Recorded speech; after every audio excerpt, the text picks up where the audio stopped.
দেখবে এটা অনেকের সাথেই হয়ে থাকে যে তোমার লাইফে এমন একটা মানুষ রয়েছে যার কাছে মানে তুমি একটা গুড লিসনার, যার কাছে তুমি একজন মোটিভেটর, যার কাছে তুমি সব কিছু বলতে পারো একটা ভালো বন্ধু হিসাবে, যে তোমাকে তার লাইফের সব কথা বলছে, তোমাকে ট্রাস্ট করছে।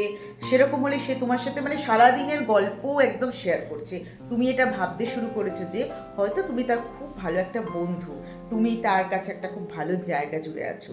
হঠাৎ করে দেখবে যে সেই মানুষটা পাল্টে গেল, তার কথা বলার ধরন পাল্টে গেল, তুমি তখন আর গুড লিসনার তার কাছে হলে না, বা তুমি তার কাছে সেই কমফর্ট জোনটাও আর হলে না। তুমি বুঝে নিও তখন যে তোমার জায়গাটা ফিল আপ করার জন্য সে কাউকে পেয়ে গেছে, যেগুলো সে তোমাকে বলতো, তোমার সাথে শেয়ার মানে তোমার কাছে বলে সে হালকা হতো, সে এরকম একটা মানুষ পেয়ে গেছে। তুমি কি করবে? তুমি তাকে কিছুই বুঝতে দেবে না, কারণ বুঝতে দিলে কি হয়, সম্পর্ক নষ্ট হয় এবং সবটা সবাইকে বুঝিয়েও কোনো লাভ হয় না।